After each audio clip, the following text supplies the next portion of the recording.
We're live. Jesus Christ.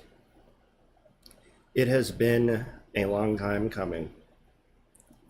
A long time in general. Uh,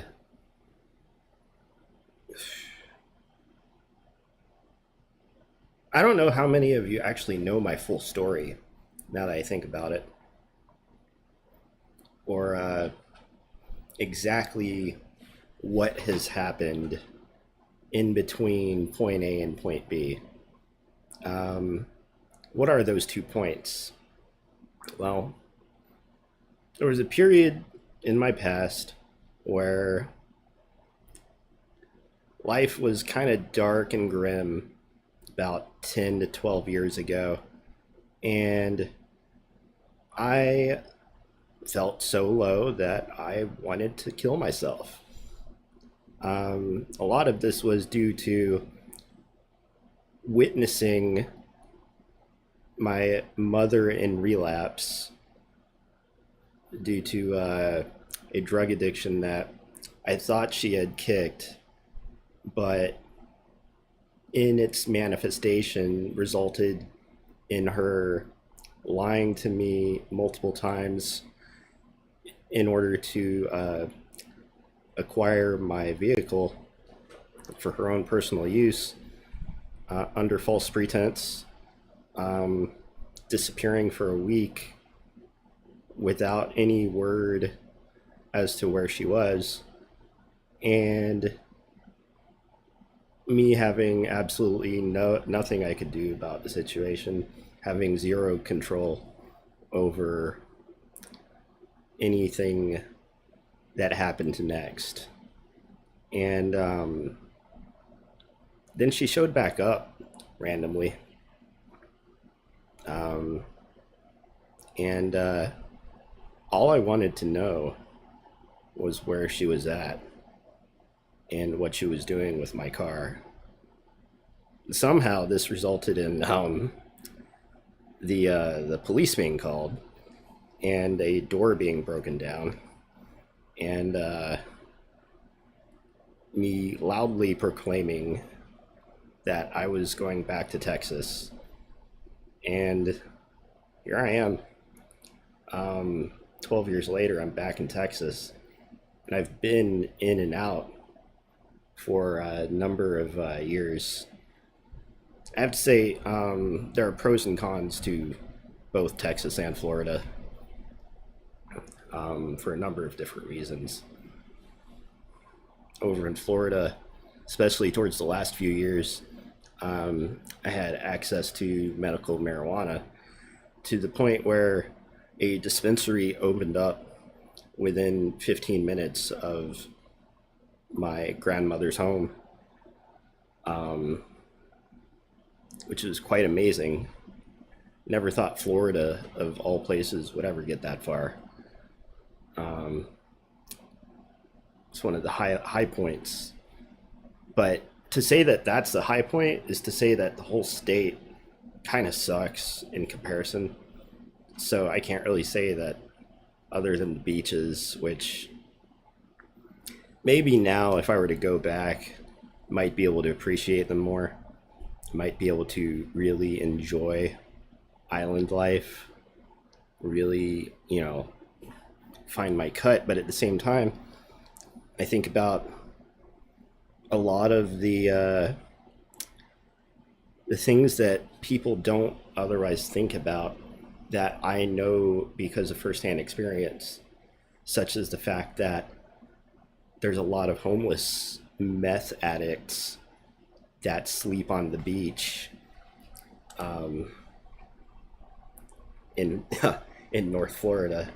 Um, Not that I have anything against homeless people or meth heads, um, but they're there, and it's important to know that before you make a decision centered around an idealization of what it's like to live on an island. Because I've actually lived on an island, I have the experience, and I can talk about what it's really like.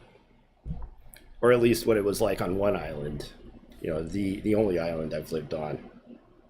Um, I'm gonna tell everyone in Pound Evil Dojo using the en masse notification. Um,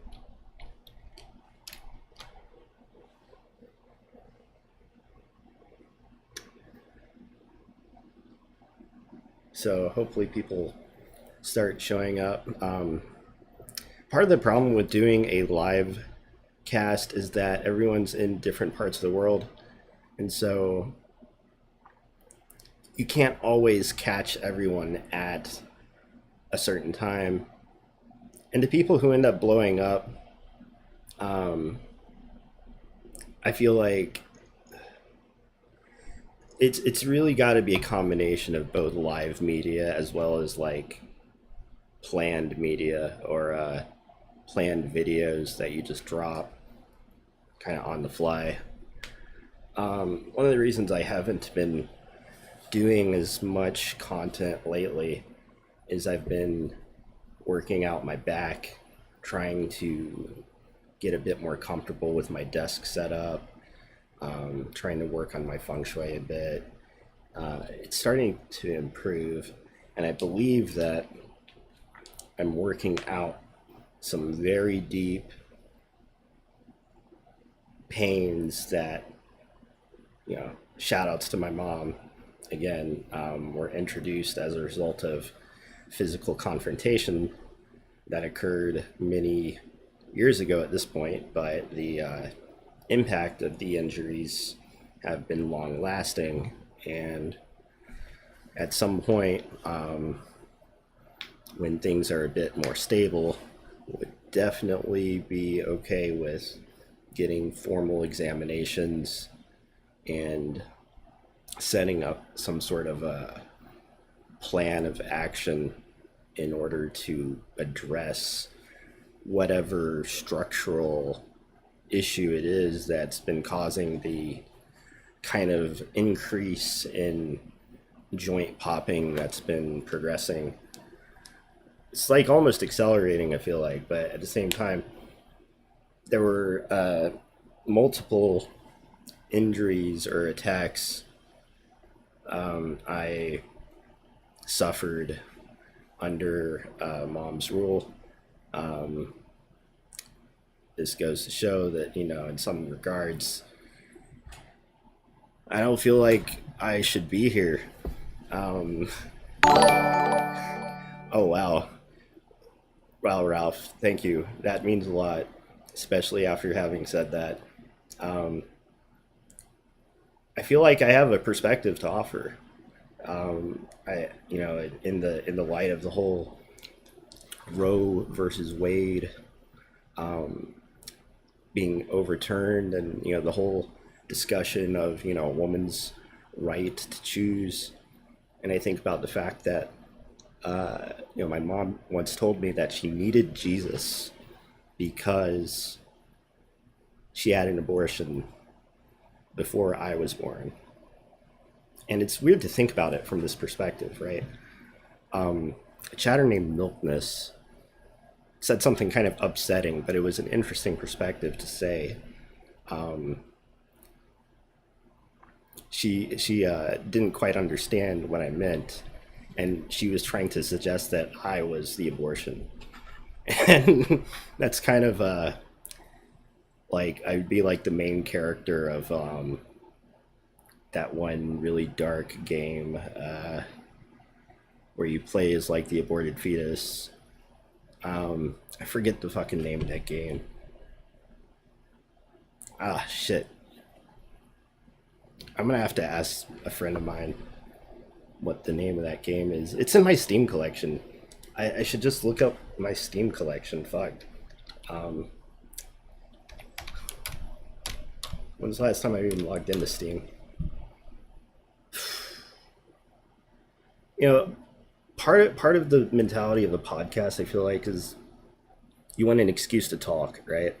I was even thinking this to myself, trying to think about how to articulate this idea of like communicating with people having conversations, doing one-on-ones, this is easy. You know, you have a back and forth, you get feedback, so you have something to respond to. Getting into the flow of talking to you know, I'm essentially talking to myself, but I'm talking to an audience, you guys. And some of you will hear this now, and others will hear this later, but it's out there, and that's the point. Why did Steam.com? Steam.com is not the fucking right address. Jesus. I hate the internet. I've been doing this shit for far fucking too long. You can't go to Steam.com and go to Steam. This is retarded, man. Like, who the hell? I hate this idea that people like have to Google the address that they're going to, or like Google the site as their like main way of getting to the page. It's fucking toxic. It is just not what God intended. I feel deep down in my soul. There's so much wrong with the internet today. We can't even begin to get started on this as an issue. But because we're Evildojo, we're going to set out on that quest. That is one of the many things.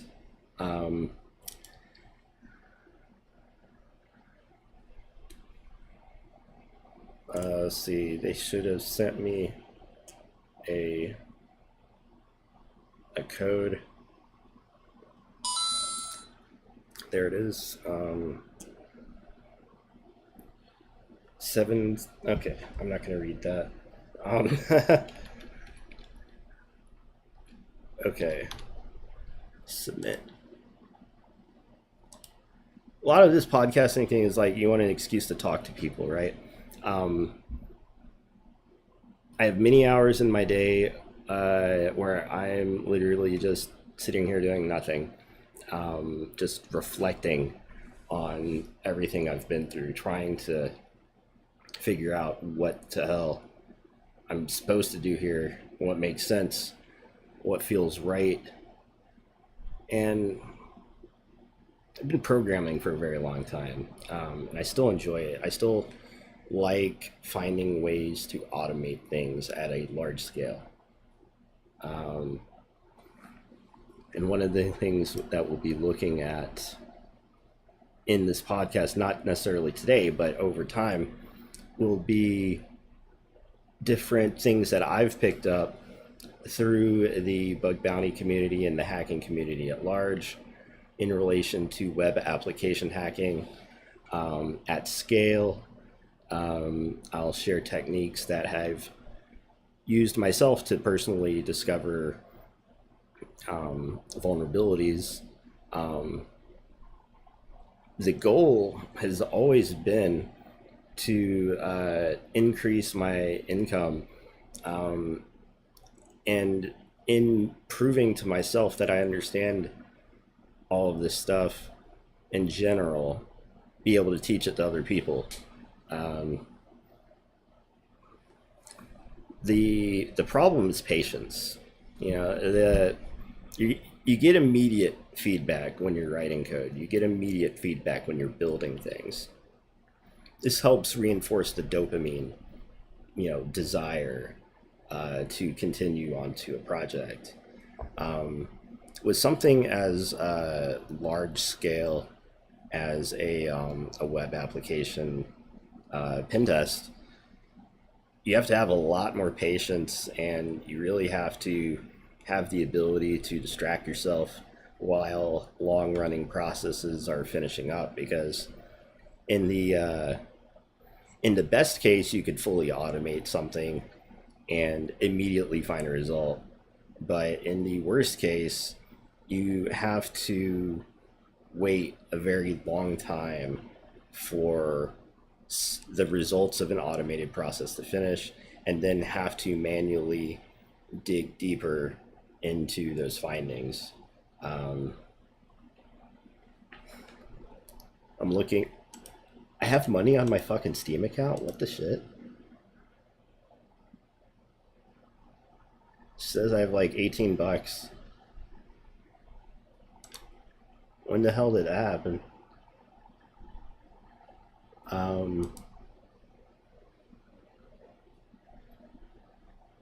Oh wow, I got a refund for got a $14 refund for Face Rig.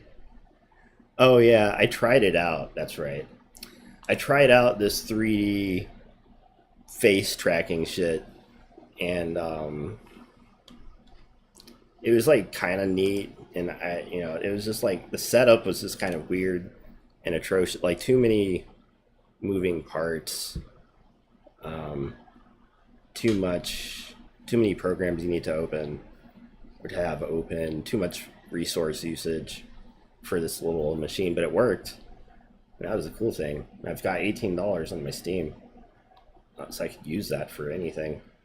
Um, it's been a long time since I've played anything on Steam, so we'll have to look into that. I'm taking a look at my what do you call it? My Steam games, because I was trying to remember the name of. That's right, abortions. Going back to abortions, um, the Binding of Isaac was the name of the game I was thinking of, and what can I say? My dog just woke up.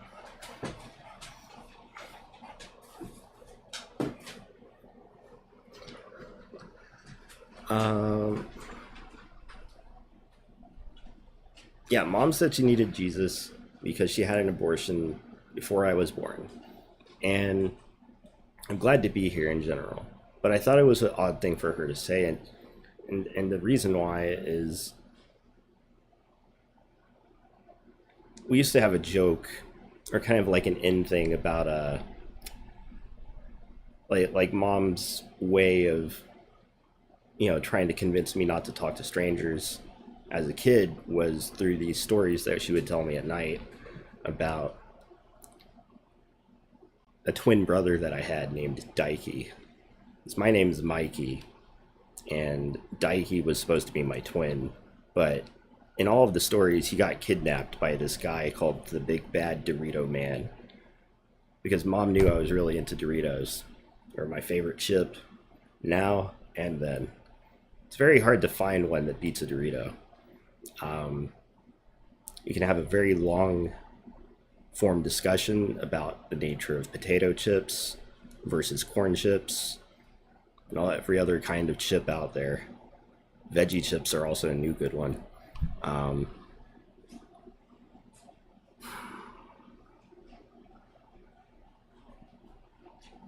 but Dikey would always get kidnapped by the Big Bad Dorito Man because he would come up in a van and he was like the guy. He was like a guy with candy, but Doritos. It's just the funniest idea thinking back on it. But I was always uh, like no,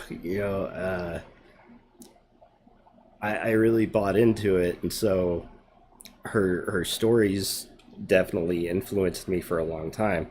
Um, I don't think I ever reached out to a stranger once until I was 17 and walking down the road from my high school in 100+ degree Texas heat, wearing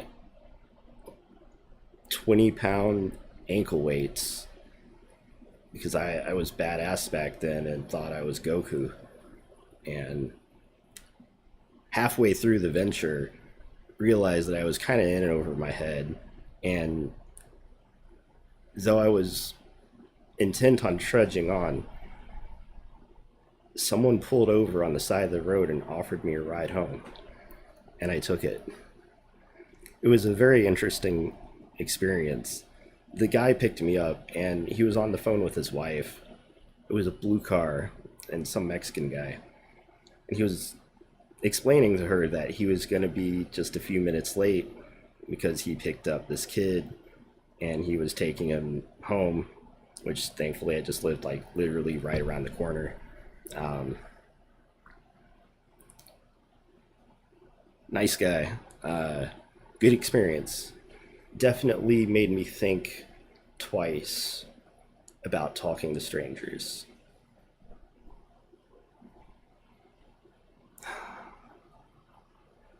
I've never been the Binding of Isaac. That's going to be one that we have to continue going through. Um, I haven't actually tried out Steam on Linux, so it's hard to really say. Oh, I just realized, fuck. Um, I don't have the chat bridge up at the moment. Let me fix that.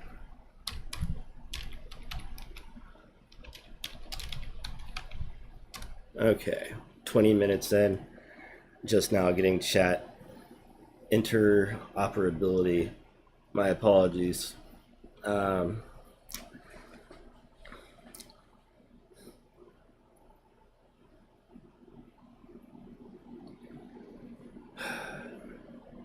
Today is July 26th.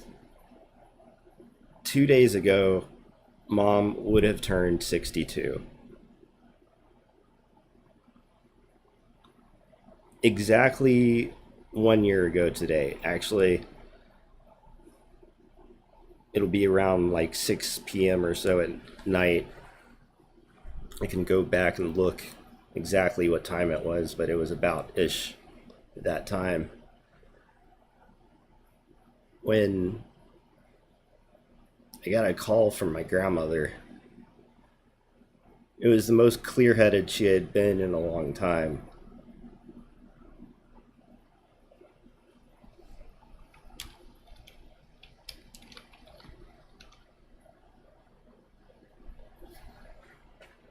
I got a call from my grandmother. She was very clear headed. She said that my mom was being pulled out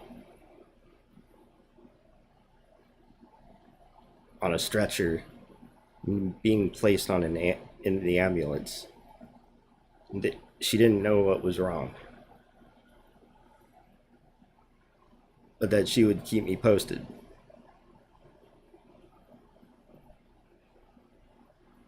And I thought, okay, well, I don't want to worry anyone. So I just kind of kept it to myself. And then I went to the store and I got some groceries to try and distract myself.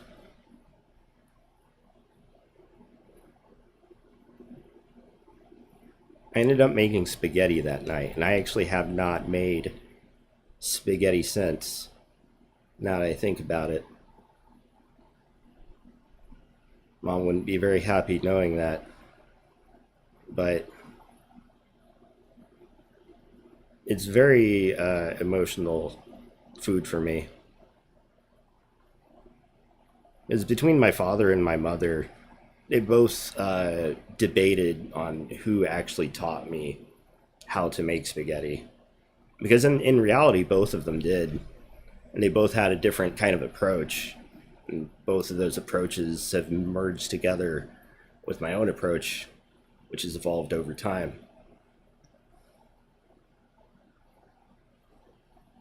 But I got home. I couldn't really even enjoy the spaghetti that night. Um, it was not even, you know, more than an hour after I got home when I got a call. I was actually late picking up the phone. Um, I had to call back the number that called me. I didn't know who it was, but I at that point I felt in the grip of something far greater than myself.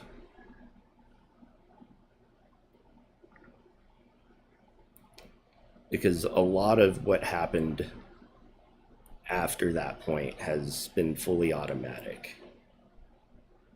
Like I've been in a stream, in a flow of action.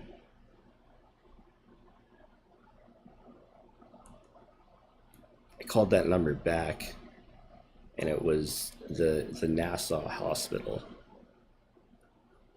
because I was listed as the emergency contact on my mother's data sheet. they informed me that she had passed away due to COVID-19.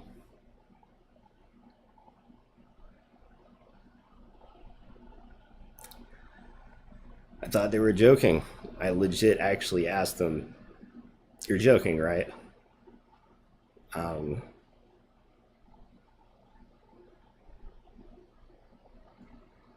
and and to this day, I've not reacted properly, because the proper reaction uh, would be to immediately set fire to my surroundings and to literally kill anybody.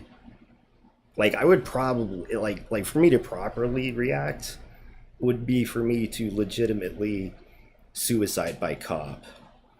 Um, and if I'm going out that way, I'm taking a lot of people with me. Um, you have no idea what this feels like. You have no idea what uh, emotions I contend with on a day to day basis, on a moment to moment basis sometimes. It's a constant fight for the light, to see the good. Um, when, for a long time, mom was the number one good, but something happened, and she always blamed it on her move from Virginia back down to Florida. Her claim was always that she did that in order to protect grandma from my uncle. This was always the claim. And I always thought that she was using that as leverage to be able to stay with my grandmother rent free, essentially, or that so that she would always have a place to go back to. And the part of the problem was being in that environment re-enabled a lot of her own bad behavior, a lot of her own addictive tendencies, and certainly the crowd that she was running with was not in the pro-vaccine crowd, because 2 weeks before her passing, I had a conversation with her that ended with me letting her know that I made the decision after many months of contemplating, of doing my own research on whether or not to get the vaccine, or a vaccine. People say the vaccine, but there's multiple vaccines, right? Um, a lot of people in my own online IRC circles are not in the pro-vaccine camp, but a lot of you may be in better health than I am. I'm someone who has contended with lifelong asthma, who has had multiple back surgeries, who has a mutant, right arm situation going on. And I thought about the fact that I've had a lot of shit injected in me before, and it's not killed me yet. So what's one more thing gonna harm me?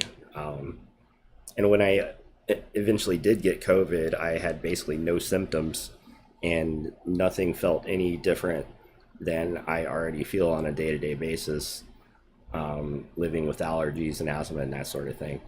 So when we had that discussion, I let her know I was going to get vaccinated, and that I seriously wanted her to get vaccinated because I didn't want anything bad to happen to her.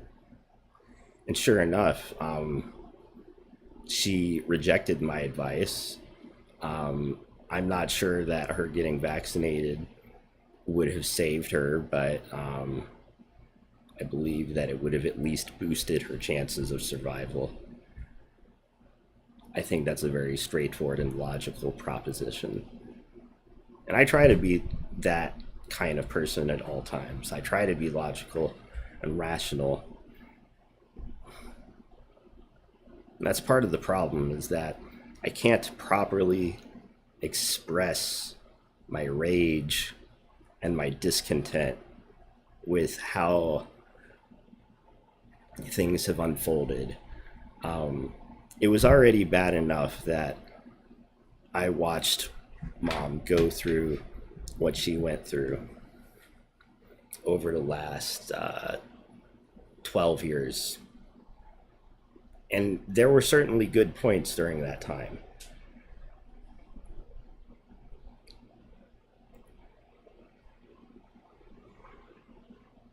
And I certainly wouldn't have gotten my start in professional technology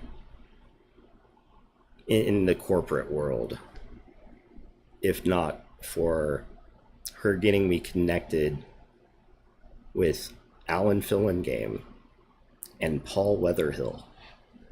Sorry to dox these guys, but it's part of my story. Um, who previously ran My Web Refresh in Fernandina Beach. And getting me my first real gig working on someone's project that they had.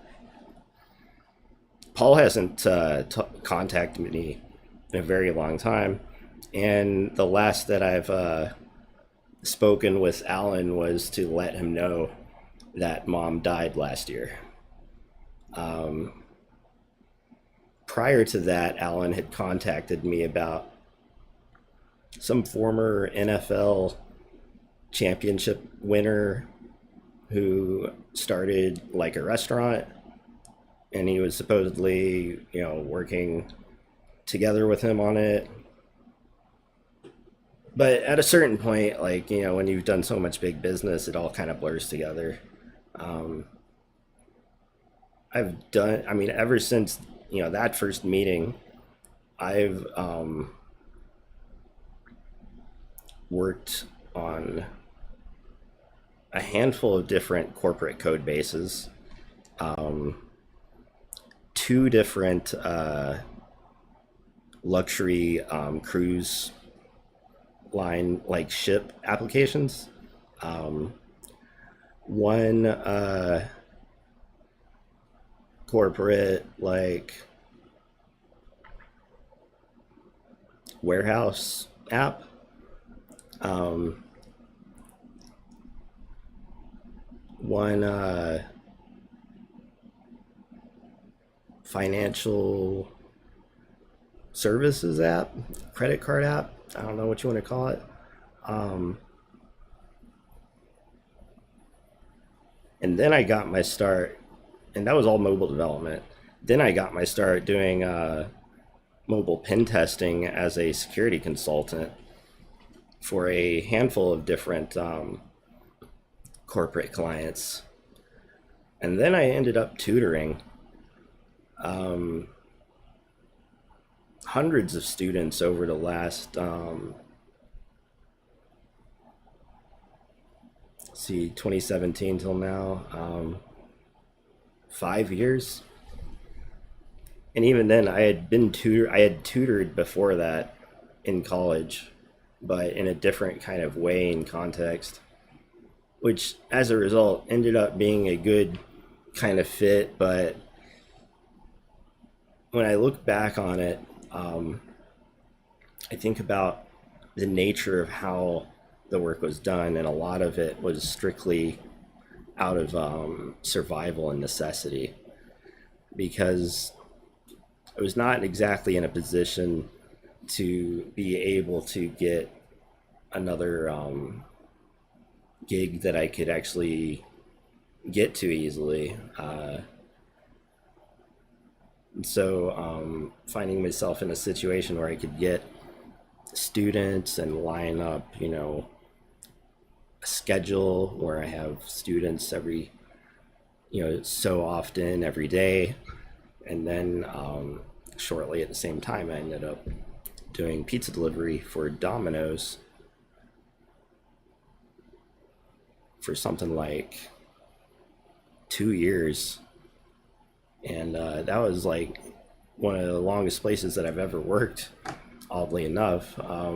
Even though I've worked a ton of different jobs, I haven't worked at any one place for very, very long. The longest thing that I've done consistently is freelancing, which is not a formal job by any stretch. It's not a path that I set out with the intention of this being what happened. But at the same time, uh, a lot of the initial motivations in life for why one sets out to do the things that one does have been severely compromised in the last few years. I've had to ask myself a lot of questions that I'm still working on, like, what's the point of having a job? Why does one work? What is work? If you do what you love, then you never work a day in your life. So I've always tried to think of work as the mathematical or the physics work, force times mass. It's one reason I like automation. You can get a lot done. It's one reason I like programming. It allows you to solve much larger issues. When I worked at Domino's, I found myself filling gaps.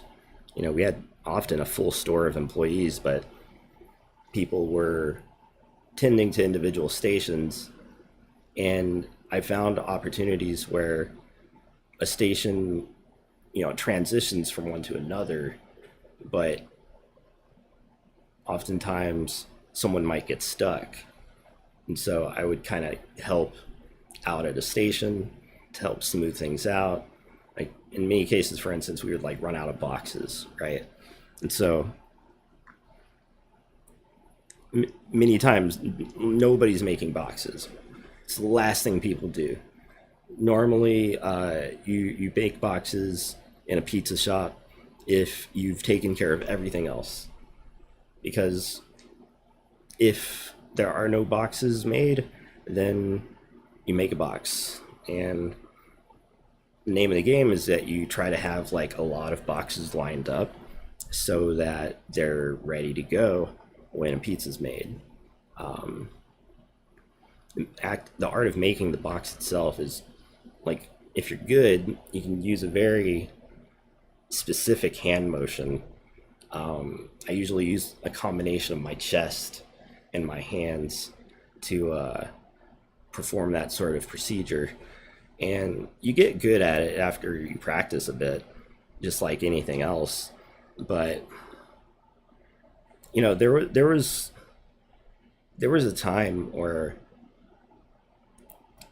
the situation at the house was so bad that I much preferred to be at the pizza shop, because I had such a good time getting to know those people and that crew and finding my place in that environment and finding how I fit in. But at the same time, I also did feel like that I was exerting a lot more effort just to survive than should be necessary for someone like myself. Like I have a lot of respect for the hustle, for the pizza hustle. It's actually a really good workout. And I drank more water there than I've ever drank in my whole life. Speaking of water,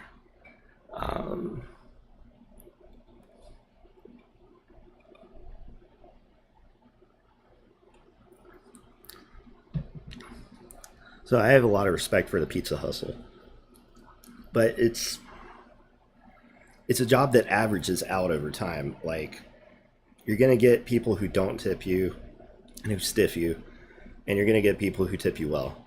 You're gonna get people who tip you kind of shitty, and you get some people who tip you kind of average, and it all averages out. So if you grind at it and you don't focus on each individual delivery so much, like so much as a result. Like if you focus on just doing a good job and being chill about it, um, you can make a lot of money and have a good time doing it. Uh, there's some downsides. You have to maintain your car. You gotta keep things on point. Um, but like it's an honest gig in a lot of ways. It's one of the only honest gigs remaining in the country. Is food delivery, oddly enough.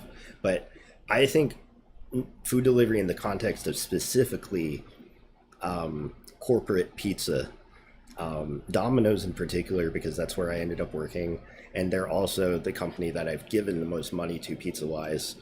Uh, the first time that I ever ordered from them was in 2011, not long after I got my first web developer gig, and I was tripping on LSD. Um, it was in Austin at a friend's house, and if I had taken more acid, uh, pizza probably wouldn't be like the best choice for lunch. Um, anyone who has experience with psychedelics would kind of understand what I mean by this. I think a better choice would have been, like fruits, like bananas or oranges, something a little bit juicy. Uh, but for just a tab, pizza ended up kind of hitting the spot, and it's always had a special spot in my heart for this reason. I envisioned a universe of pizza, um, which later turned out to be something called Pizzagate, where satanic child sacrificing, mass murderers who run the country and the world uh, met in a pizza parlor in Washington D.C. I can't even joke about that. Uh, hashtag Pizzagate is real. Um, it's not about the facts, people. It's about the idea. A lot of people get this shit wrong because they're too focused on the minutia of the details and fail to see the forest for the trees. It's important to know this. When we talk about certain presidents being, weirdo creeps, we're talking about how they appear in photos and in videos. They're trying to have fun. It's all about having fun. Um, so going back to how I got my start, life sucked and I hated it and I wanted to die. Um, and then I became a web developer. So it's kind of odd how that worked out. Um, Shout outs to mom for pushing me in that direction. I don't think she understood the path that she had set me on, um, by putting me in a position where I was willing to sacrifice my personal ethics to work on an iOS app, and then later to work on corporate iOS applications, to even do anything related to Apple, because I had read some stuff about anti-suicide nets on Reddit, decided that I didn't like their shit. Um,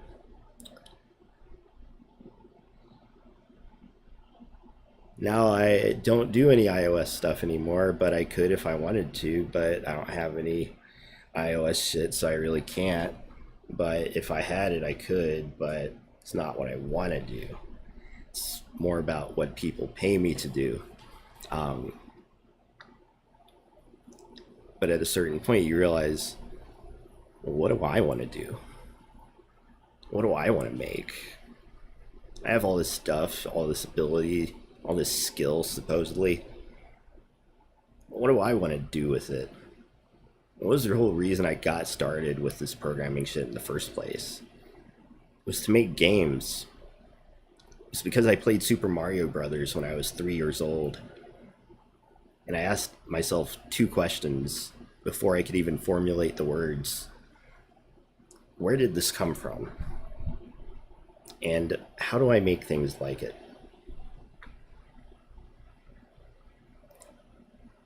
And that led to computer science and Japanese. And along the way, I saw a movie called Hackers. And the problem there was that my mom went to prison when I was like 10 or 11 years old, shortly after my massive back surgery. And I didn't want to do anything that stepped out of line. I didn't want to rock the boat. I didn't want to get in trouble. My dad was already kind of a hard ass. He had a very loud voice when he yelled, and he seemed to get mad over like really small stuff, which is probably where I get that from. Um, and I didn't want to do, I mean, if I could avoid it, I didn't want to do shit that would like piss him off or whatever. Um, I gotta itch my ear. Y'all are gonna be like, don't use Q-tips. Too fucking bad.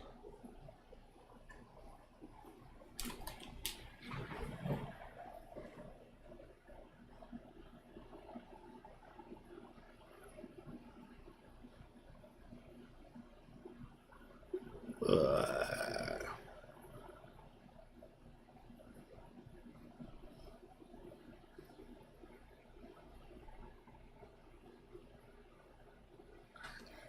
It's kind of bad.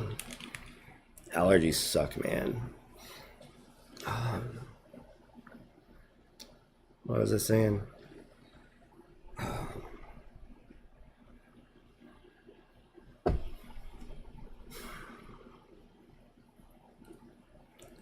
Yeah, so, as far as getting started and everything goes, I asked myself, what kind of game do I want to make? And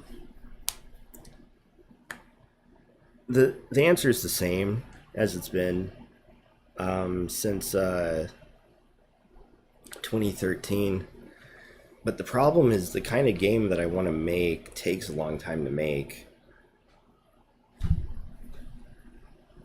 And and as a result, I find myself instinctively wanting to slim down the gameplay, trying to find ways to ease the burden of development on myself without necessarily sacrificing any sense of fun. Um, but there's certain issues that have to be taken care of, and the code that I end up writing might be used in many different contexts.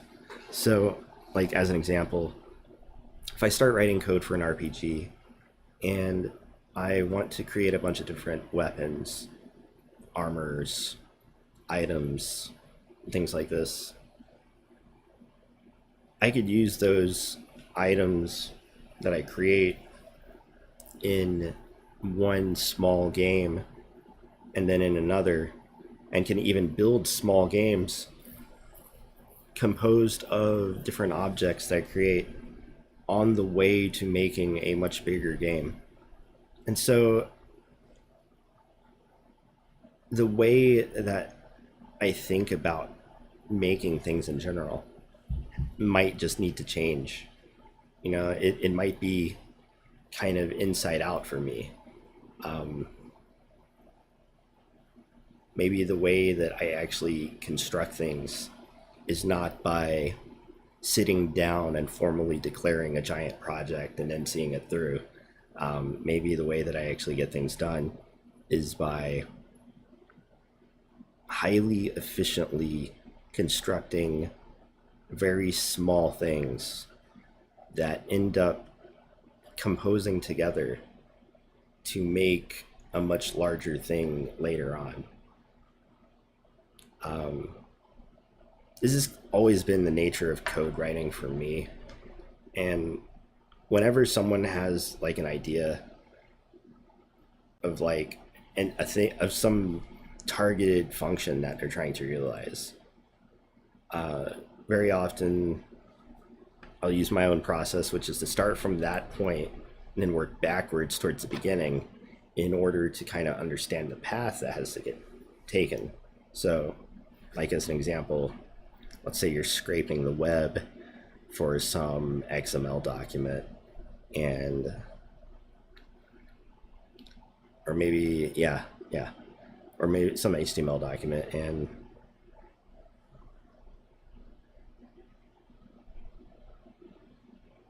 there's a bunch of other things that you want to do in the process of getting this document. Like, let's say there's some piece of information in the document that you want, and this is a piece of information that will lead you to another document, and you can recursively repeat this procedure. Um, there's a number of different pieces that have to be built in order for that system to be achieved. The first thing you would do is scrape one document at a time, and then the second would be parse out that specific piece of information that you're looking for.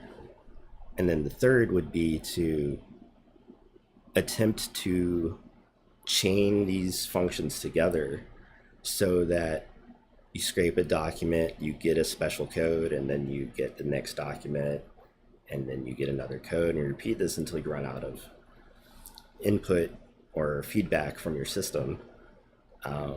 This is just the very most basic essence of automation. Uh,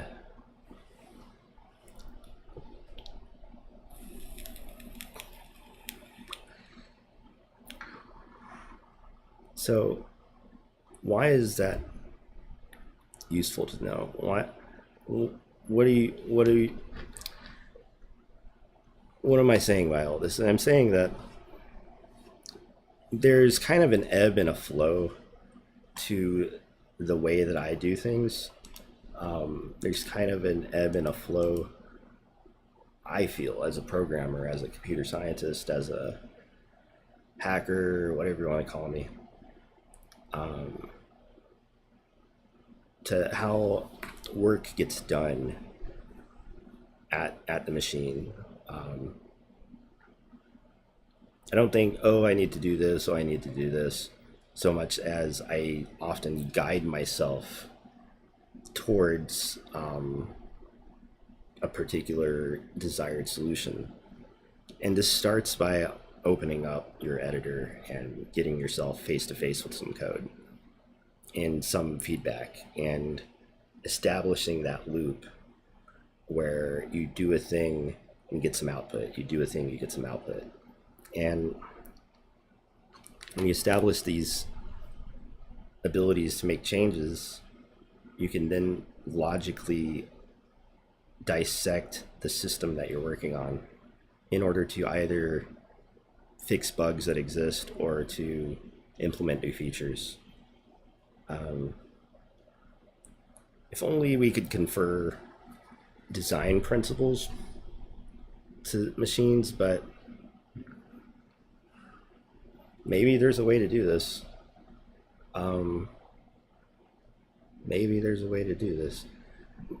Well, UI is still really hard to mechanically automate, and there's a lot of social psychology shit with like UI decisions. I'm not that guy. Like, I'll just say that straight up front. I am not that guy when it comes to programming and all of this stuff. I am more about getting things working and then tightening up the code. I'm also about finding ways to optimize existing code. I'm also about fixing bugs, finding ways to get past situations that might make you stuck.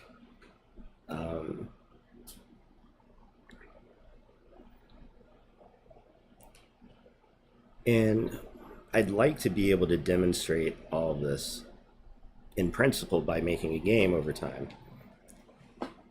But as I've said, it's going to have to be done in such a way that the components of the games are built out in a way that can be demoed or kind of like played with in order for it to be kind of interesting.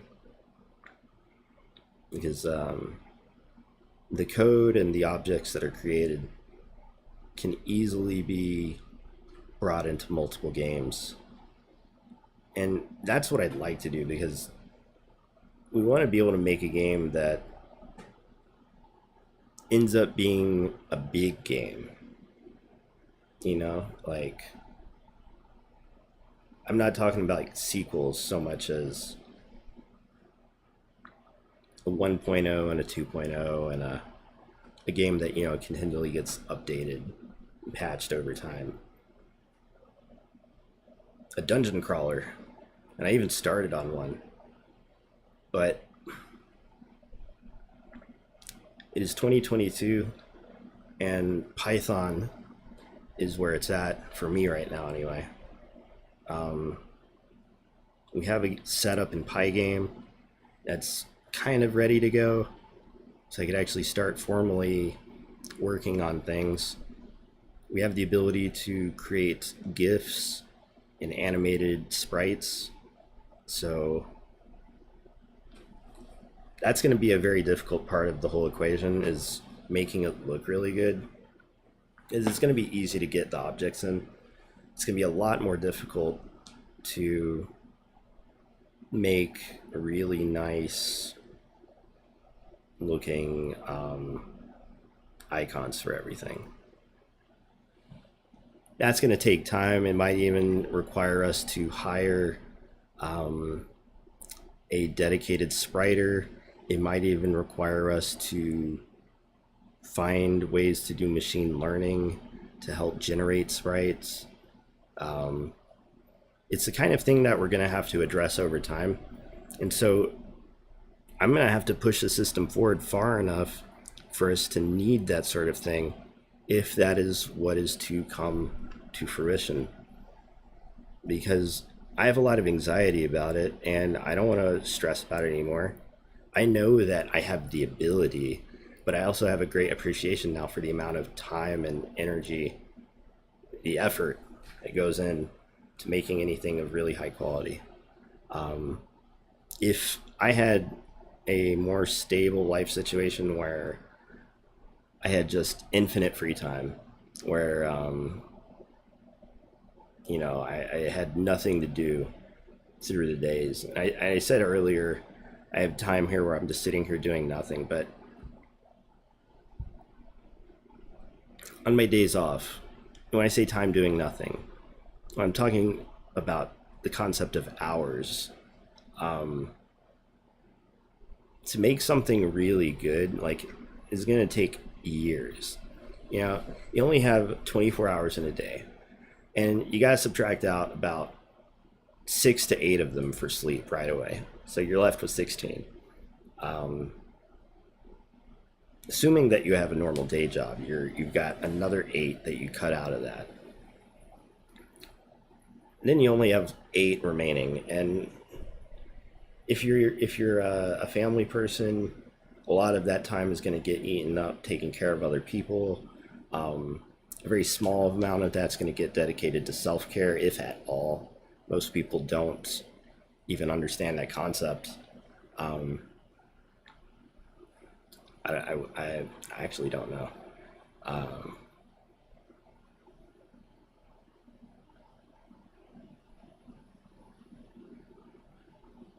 It's a lot of different things.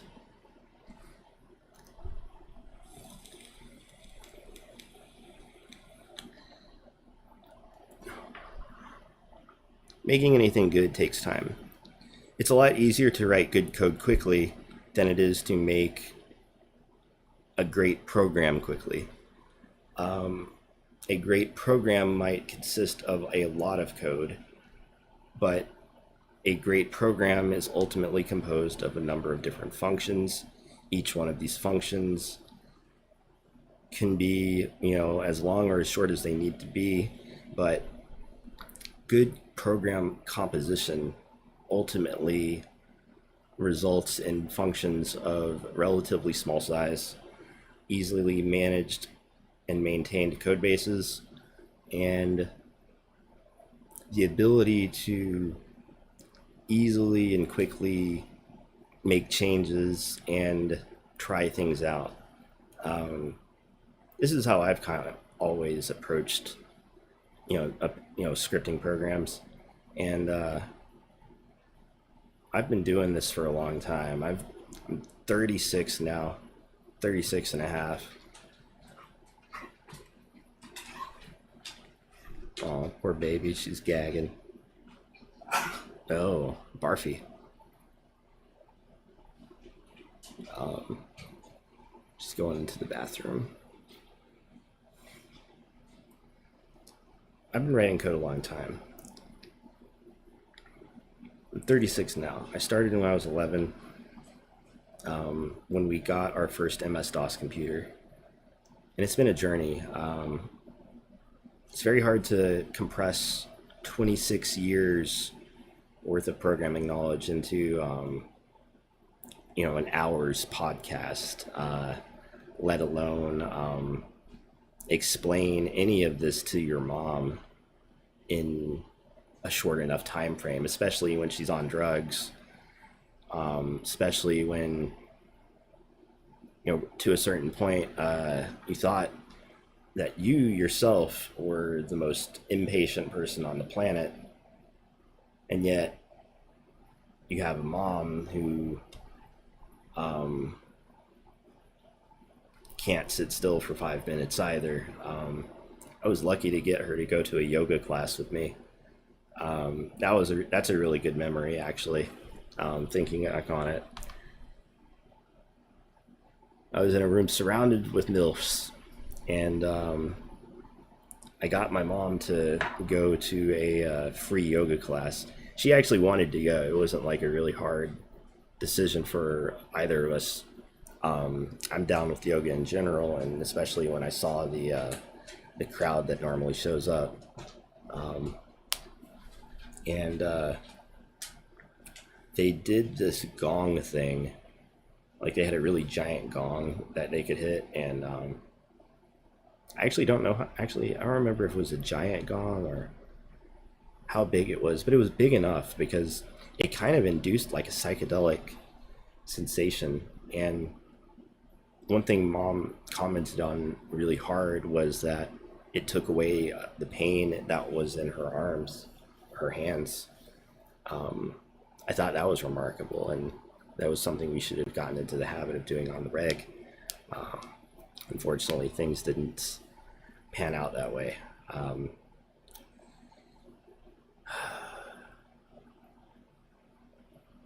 So I know you're out there watching, Mom, and I'm going to force you to deal with the fact that I know all this computer shit, and I'm going to tell everybody about it. And you're going to have to listen as if you're part of the audience. So sometimes I'll speak directly to you. Sometimes I won't. Other people think it's weird. I won't give a fuck. That's what I have to do for myself in order to stay in connection with you. Because I had a lot to say, Mom, that I didn't get to say to you. Things that I've written that were really mean and were written in the context of you at your worst and me not understanding the driving forces that were causing the behavior that I was so upset about. You were on some really heavy duty drugs that drove you to do things that were not in the best interest of yourself and the people around you.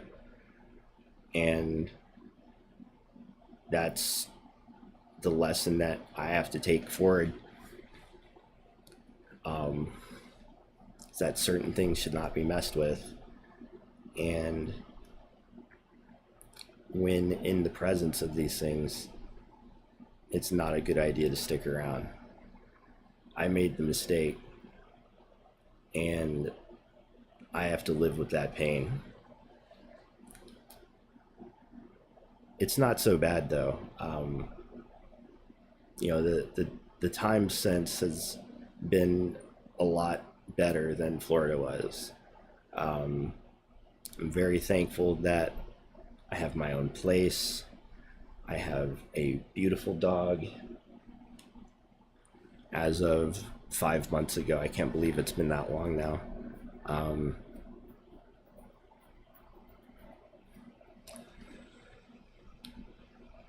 I have a lot to thank for you or I have a lot to thank you for, Mom.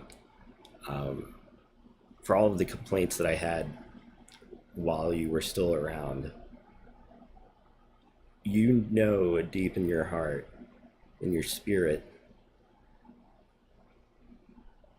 I was only looking out for your best interests. That I wanted you to walk in the right direction, which you were consistently not at every step of the way, which is why you found me, oddly enough, trying to block your path. Even though the initial reason that I ended up in Florida was for different causes, I'm glad that I was around to protect my grandmother from the worst that you had to offer. Because every time I stepped away from Florida, the situation only got worse. And I'm not sure that no amount of pushing would have ever fixed it. But I also don't feel like it's right to abandon family. But I also don't feel it's right to sacrifice yourself for your family. So it's kind of a conundrum.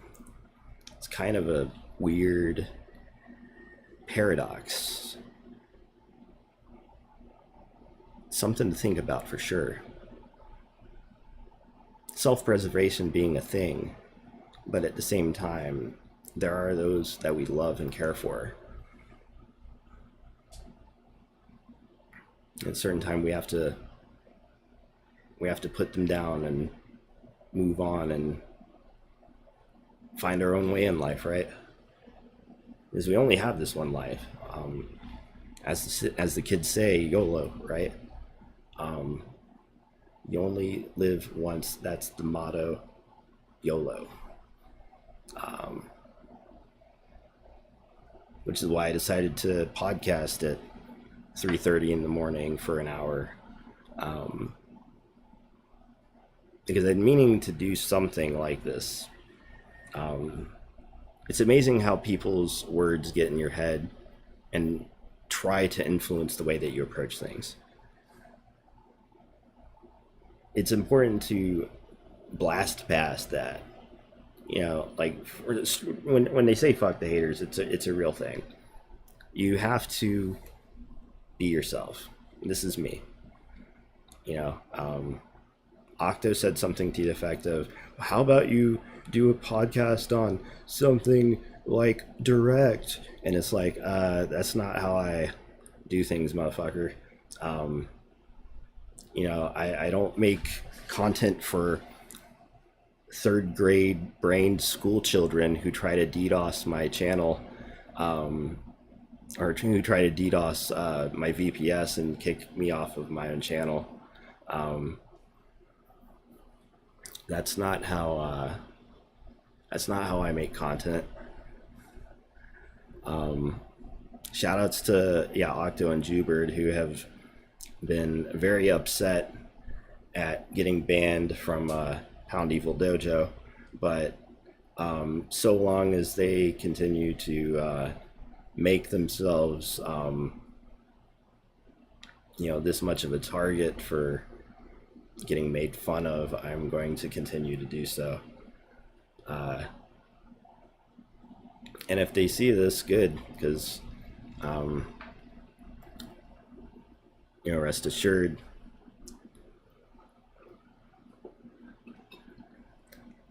I'm chilling.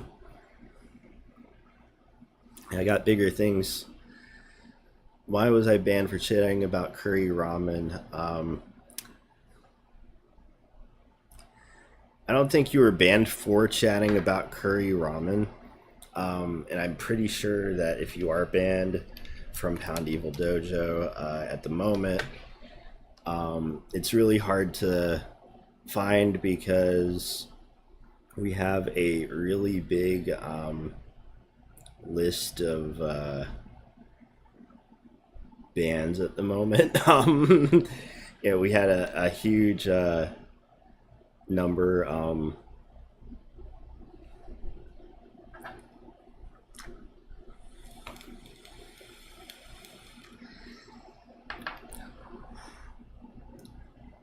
Let's see.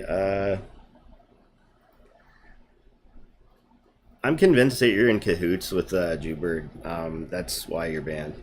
Um, Jewbird and Octo are no longer welcome, and anyone who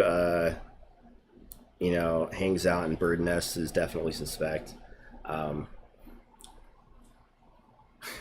in before Eraser and Jira hanging out in bird nest, they are more than allowed to spy on enemies of the dojo. You didn't do anything wrong except hassle me about me getting a doctorate in the future. Um, no, you haven't done anything wrong. But this isn't about you, Cheese. This is about Jewbird and Octo. Um, if you're asking to be unbanned from Pound Evil Dojo, I'm going to ask that you remain civil. And, going forward, there's going to be a zero tolerance policy from any and all chatters in this department. I'm very quick to suss out this kind of thing, and I don't have any tolerance or patience for it. So, understanding that going forward, I just want to have fun too, but not necessarily at other people's expense.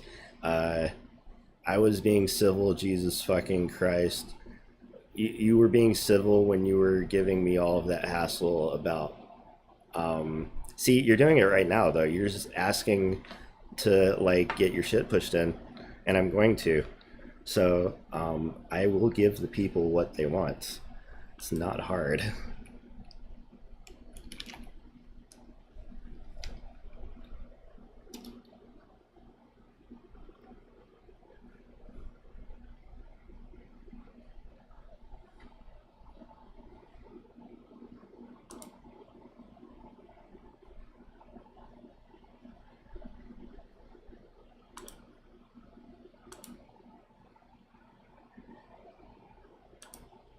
Let's see. There we go. Problem solved. Sorry that y'all had to see that. It is what it is. But no, he was not being civil back when he was harassing me about my desire to get a computer science doctorate. His suggestion was that I was not cut out for the large amount of hard work that is necessary to acquiring a PhD. The reason that I contend that it's not the case because I actually got my bachelor's, and I know that a lot of creating the environment necessary to be successful in academia is about having routine. And I'm very good at setting up routine, especially when life is stable.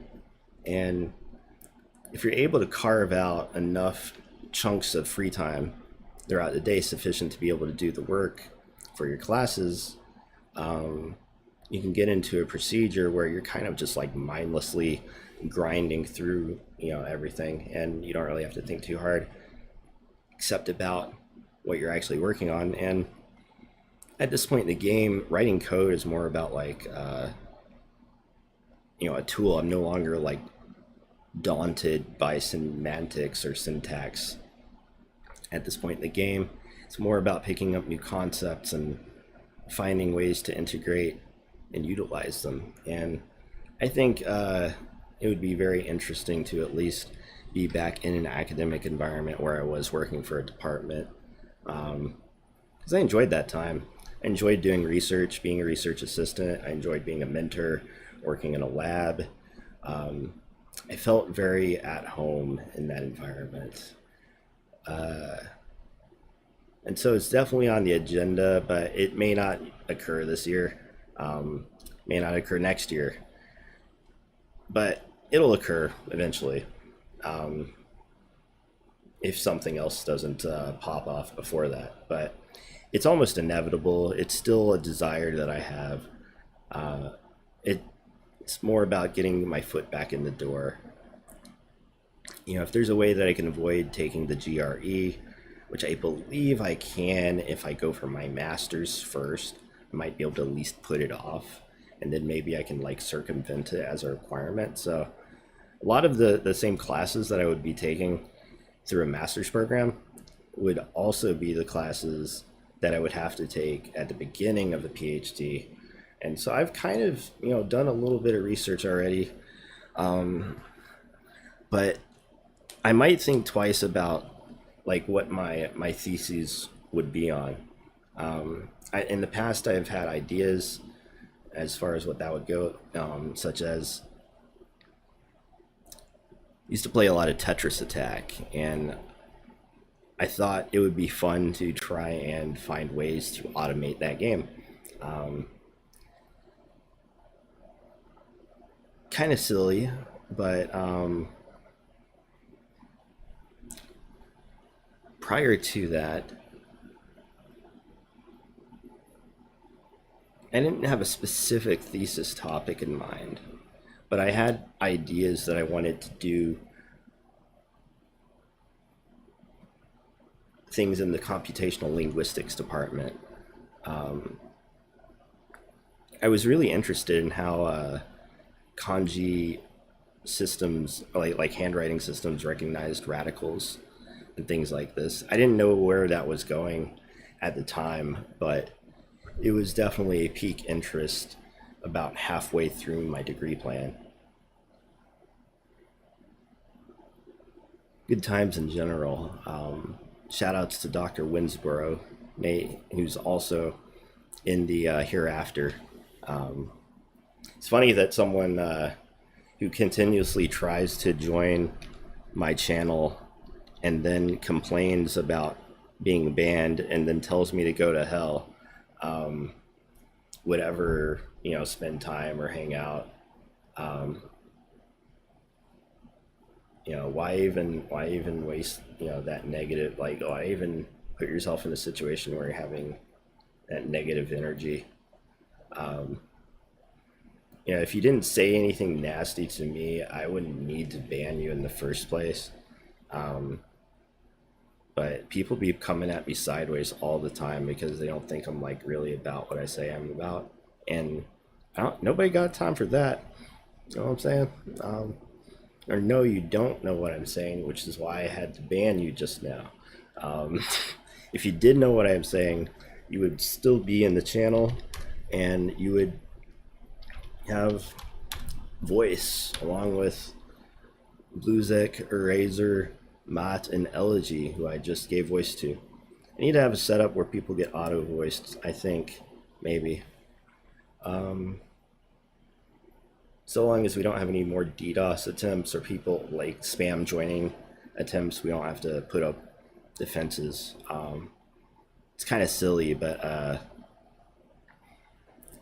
I could, actually a good mitigation strategy, now that I think about it, would be to add a feature to my Sopal bot that would detect how rapid people are joining, and if it's above a certain threshold, then immediately put the channel into +I, perhaps.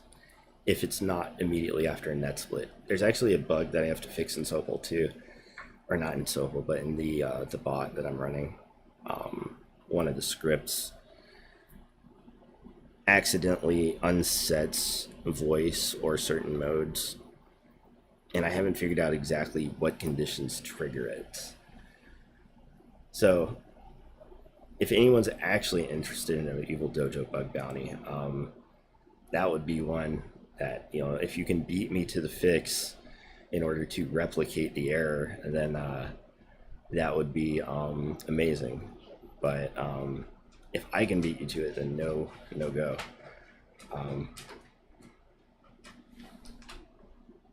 I think my baby girl is trying to tell me that it's time for bed.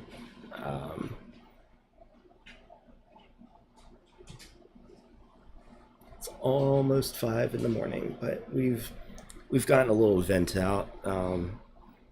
It's more about just getting up and doing this thing in general. I need to also start doing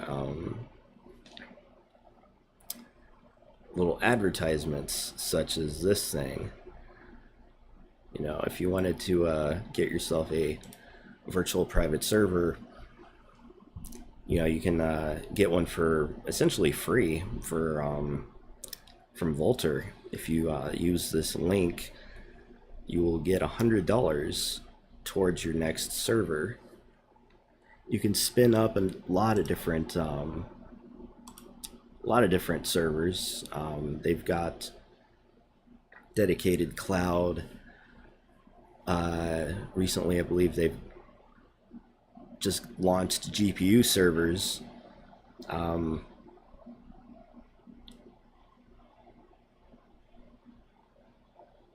Use this $100 credit, spin up a server, connect to IRC, launch a website, start a business, hunt for bugs on corporate websites in bug bounty programs.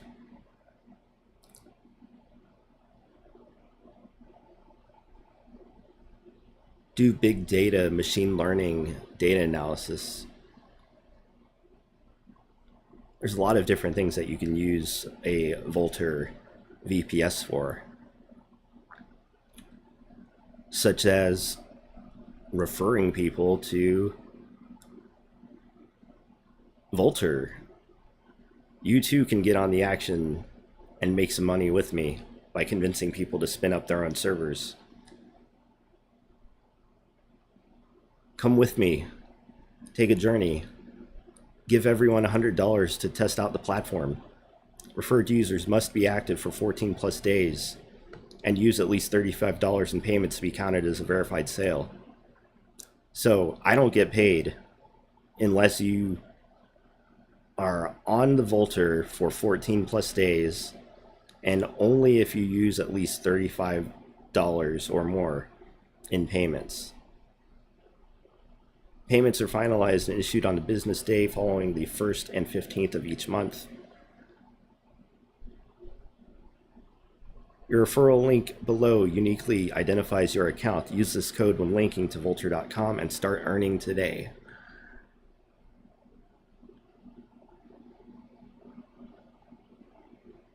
Being able to spin up your own computer is an asset in any type of environment, no matter what it is that you're trying to do on the internet. You want to stand out apart from these Facebook businesses, from these tweeters, from these truth socialers. You want to march to the beat of your own drum. You want to get yourself a Vultr. Go to the link that you see right in front of your face, that you can also get to by going to my website, evildojo.com. There's a link at the top of the page as well as the bottom. You can click on it and take you directly there. Sign up, use a real credit card.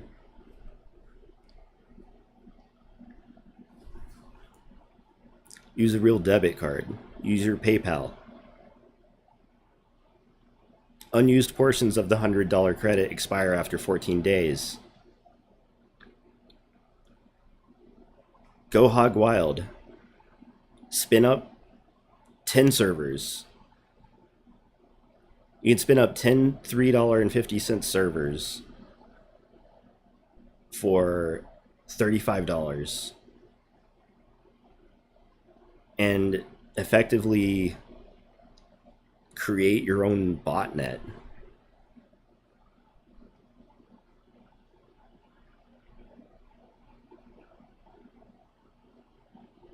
That'd be fun, right? You want to have some fun? I'll show you how to do this pretty soon in a upcoming recorded commercial I want to do for this. It's so easy to use. You can have a VPS up in literally minutes that you can SSH into and start immediately installing stuff on. It's pretty cool. Check it out. Get a Volter today.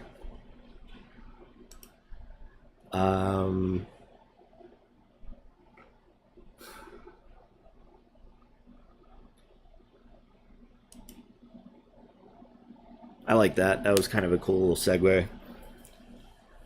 I'm gonna do more like that because I've got like $80 in my Volter earnings that have been there for like well over a year, and trying to unlock them. So if anyone can help me unlock those monies by spinning one of those up, that would be pretty cool. I want to give a big shout out to Big Ralph. He has been hella donating over the last few shows, even though the last few shows haven't really been shows so much as me playing video games and just trying to organize my brain here, because it has not been easy. The last year has been very difficult.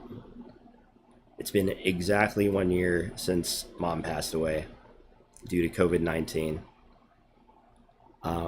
My sister and I have had to dramatically change how we live our lives in order to help accommodate my grandmother in my mother's absence. And we're very happy that she is here. We're very happy that she has a good life now.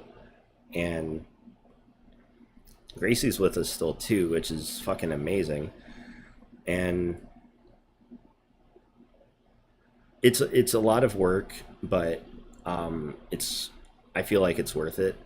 I feel like my own wishes are being fulfilled, and that wish was that my grandmother could rest, like legitimately rest, because when I was hanging out, it was not like restful. When I was in Florida, that was not a restful environment.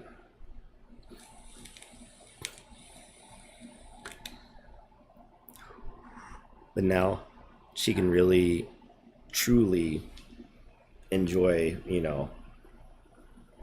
her golden years. And I hope the same is what we all get to do. I hope that we all rise to that point in life with grace and serenity and with great health and great wealth, with vast amounts of time, money, and energy on our hands. Because for a long time, I feel like I've been trying to recover something that may be irrecoverable, or an amount that feels irrecoverable. But I know that it's just money. And I know that if I do things correctly, if I make good moves, if I utilize what I have available in a correct and efficient manner, that I can indeed not only recover what I have lost, but out accelerate the pace and place that I would have been in a universe where I didn't fall off. So come with me on this journey. This has been Evildojo podcast number 1, a formal late night attempt. Because what better time to start numbering your podcast than, at 5 in the morning on a Tuesday.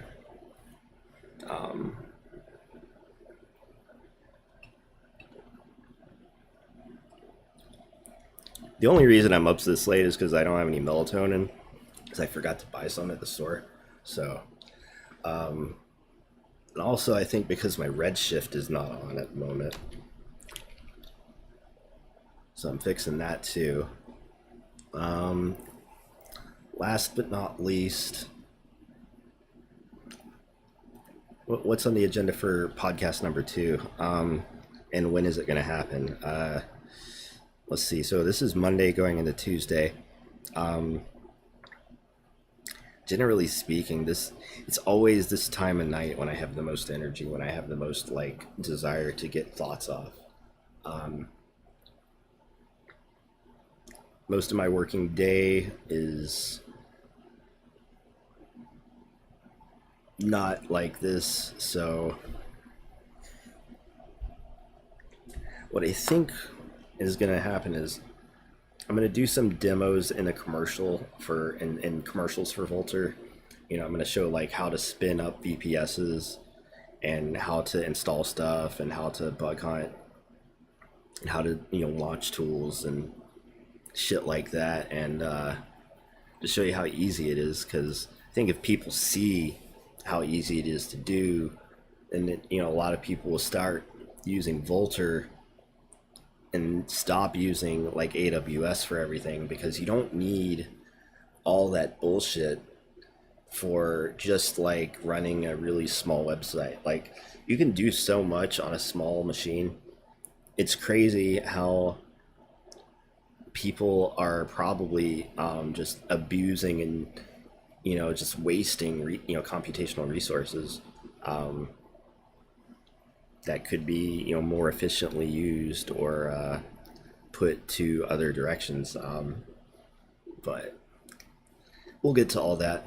I could go on forever saying nothing into the void for all eternity. But hopefully one or two of you catch this. It's been real, friends. You want to support the show? Spin up a Volter or do what Ralph did. Big Ralph has been throwing it super hard. Big dude's got some mad fucking dope music that I want to throw up on the podcast too. I'm gonna do a playlist of Evildojo fam. We got some amazing musicians in the clique. Subscribe up on Twitch, patron up, send me some Ethereum at evildojo.eth. Visit my website.